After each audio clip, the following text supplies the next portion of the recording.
strike me down, I shall become more powerful than you could possibly imagine.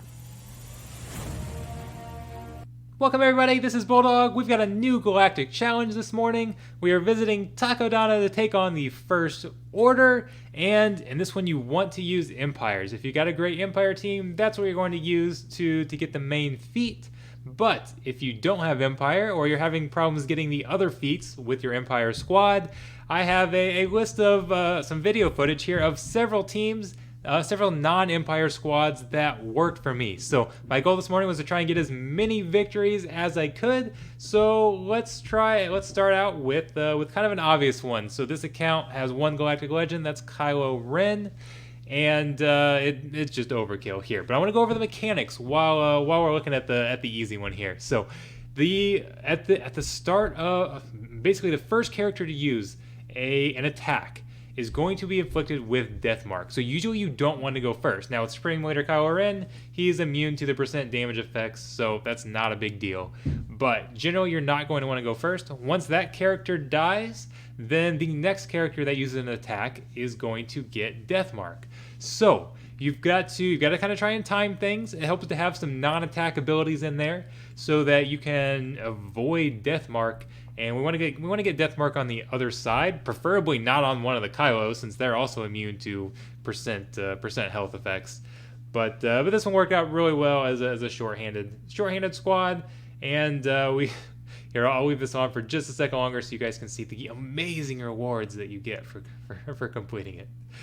No sarcasm there whatsoever. Anyways, so next squad I used was Padme. It's going to work pretty well because the First Order squad on the other side is going to stack crit damage. So they're going to be hitting very hard with crits, and one way to avoid that is Padme's squads are immune to being critically hit while they have protection up. So they're going to get a lot of protection up. You're going to see a lot of counters, a lot of assists. That's going to trigger that undispellable protection up, and that's going to make this team a lot more durable than some of the other teams that you see.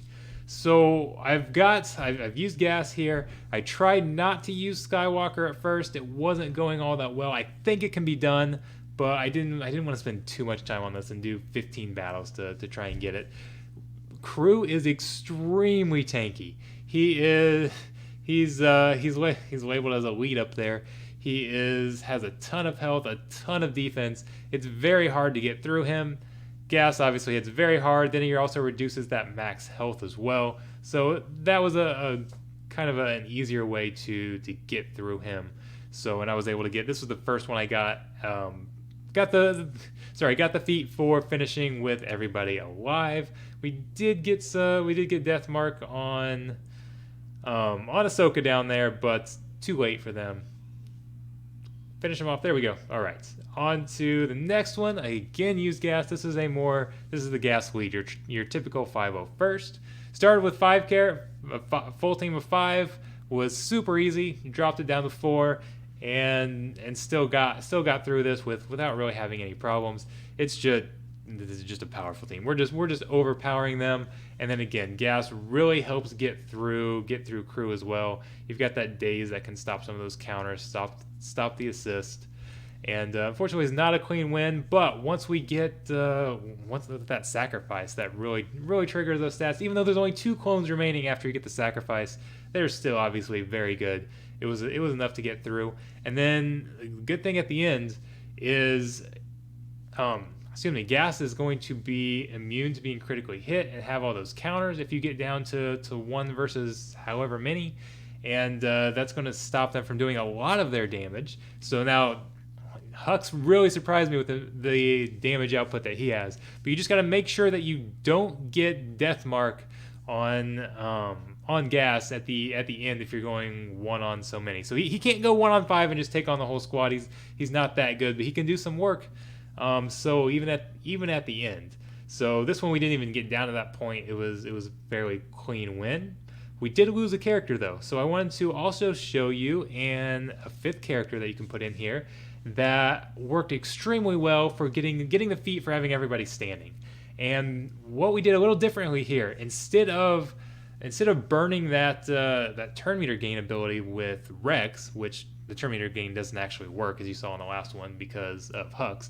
But we're gonna use the basics. I intentionally put Death Mark on Rex, and then you gave then we get taunt on 5s. So now we have essentially 3 characters taunting, and we've got the health pack on Gas, so that he can keep regaining protection. So we're spreading out all of that damage so that that Gas can heal his protection up faster than the First Order are damaging him. And as long as he's not toppled, because I like to call it toppled, as long as he's still standing, Rex can't go below. None of the clones can go below full health. So Rex is going to taunt forever because that death mark is not going away, and he can't be damaged at this point. 5 is going to taunt until he loses that all of that protection, and then when he takes a turn, he's going to gain some of that protection back and taunt again. So you've got a bunch of characters taunting, and they don't focus down Gas, or they don't focus down they don't have a specific target, so they just spread around the attacks, and that helps keep everybody alive, and was a pretty clean win. Wasn't sure the best way to play it, how soon I should go after Hux, because Hux is very good and hits very hard. I know I've said that already, but he's got that boss status and his stats are just crazy. But it ended up being a pretty easy win. So on to another Jedi lead that worked very well, and that's Jedi Knight Luke.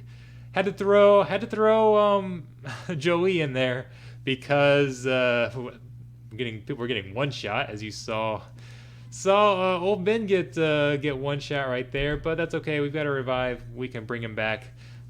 Honestly, maybe even been fine just going 4-on-5. If I had to use somebody else, I think maybe could have even done it that way. Because once we reduce their speed and then get them stunned, now you can't get that turn meter gain when Hux has advantage. So keep that in mind. So that's a little different. But once Luke gets that turn, then they're going to slow down. They're going to be stunned, so they're not countering or flipping turn meter at anybody. And then we've got a lot of damage here. So we've got a chance to ignore defense thanks to the buffs from Jedi Knight Luke. Then you even got the buff from Yoda, the Master's Training. Combining all those worked very well. You see, I did get Jedi Knight Luke did get death marked. But we've also got Yoda there who can throw out that Foresight. We've got 2 Yodas there that can both throw out Foresight, and you can get dodged. So they don't have attacks that can't be evaded or anything. So they're so slow that they can't take enough turns that they're going through that Foresight. So even if you get that death mark on early, it's not necessarily a death sentence. Because once you've got them slowed, and again we've got old Ben reducing turn meter, ability block, they don't take enough turns to even get past the Foresight. And then you can also you've got a chance to recover that protection as well, health or protection, once that damage. So this ended up being a very effective team. And yeah, I know a lot of people don't have Jedi Knight Luke. We've seen several teams here that require some high level, high priority characters, but they are working pretty well. We'll see. We'll step it down a notch here in this next one as we flip it over. This was one of my favorite ones. This was the Treya squad, and I did have to restart a couple of times. I did each of these battles multiple times just to make sure that it wasn't, I just got really lucky and you guys, it's not actually a team that should be run. All of these I got multiple wins with. This one I did have to restart several times until they attacked one of the tanks at the beginning, because they were just one-shotting everybody else. Nihilus is actually gear 12. He's the only one that was not in these videos that was not gear 13, that did not have relics on him. But First Order, when they keep gaining buffs, that's going to cut their damage in half thanks to Treya's lead. They're going to attack out of turn a lot between those, the assist and the counters. They're going to damage themselves whenever they counter. At least three of the squad members are the ones that are dishing out the damage. And then they're hitting Malik and landing these crits because they've got advantage, so they're landing crits, and that's fearing them. So that works in our advantage as well. Controls them, and then we're gonna have we can get through them. Crew has been tough to get through for a lot of these teams because he's so tanky. But we've got Nihilus. We've got to Annihilate to get through both Kylos, even though they stack up all that defense. Keep recovering health. we can get through them eventually thanks to that annihilate. They just, once you get down to this point, they just can't do enough damage to you to really get through it. So reducing all those cooldowns. Again, you love to see Hux attacking out of turn when he's got his damage reduced anyways, because he's just hurting himself more than he's hurting you. Obviously Malik's a huge tank. So this one's a little longer, although you'll see it's not the longest. We've got the next one that's sped. I had to speed up because it's extremely slow. So at this point I was saving the Annihilate because I wanted to use it on Crew, because you see how long it took to get through Kylo. Crew is going to be even more of a tank. But yeah, it's and the good thing is, if you get Deathmark, I survived. There was another battle I had where I survived with Deathmark through almost the entire match, because we've got two other tanks and they don't focus on Deathmark, so they were attacking some of the other tanks, and then we've got so much healing that we could actually heal through even some of the Deathmark damage. So on to my favorite one. This one was not easy. I did not replay this one because it took me about 10 tries to get it, and it was a very, very long battle, and it's Night Sisters, and just had to be careful. They have, the good thing is several of them have, so Daka and Ventress, two of them have attacks, or have abilities that are not attacks. So if they were going to get Deathmark, I saved those so I could use them and not draw Deathmark, because you don't want to draw Deathmark, because then you can't be revived. And that's what we're doing here. We're reviving, getting a lot of revives to boost Ventress's offense and boost Daka's health. Daka had to have stacked a ton of health here. She became very tanky. Crew is so tanky that we had all these deaths, and Ventress is still barely touching him. So it took 10 minutes of this before Ventress could finally get him down. But yeah, and well, eventually Zombie wasn't even taking a turn early. I kind of focused on getting Deathmark on Zombie, because that's good if they target him, and that's, or target her, and that's just even more deaths. But yeah, it's basically it's almost like the Deathstorm concept, where use basics to get as many revives as possible. Use Daka to revive everybody when things start to get a little low, and eventually stack enough damage that Talzin. Sorry, not Talzin. Let's get the names right. That Ventress could hit hard enough to take down Crew. But look, we're 9 minutes in, and we're finally starting to make some progress and do some damage there.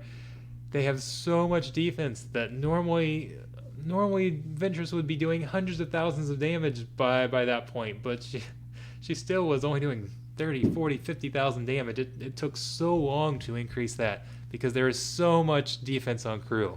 So defense, that battle right there, looking at Crew, is definitely an advocate for how powerful defense is, looking at how little damage our tunes are doing against them. But anyways, so those are several teams. That's definitely not all the teams that you can run against the squad. Again, obviously you're focusing on Empire, but the account that I had access to, that was what I was able to get done. So hopefully it gives you guys some ideas. These were all high relic characters, so yes, it's going to take mid to high relics to get this done. But you could also use these same strategy on lower tiers if you're trying to beat lower ones with lesser geared characters.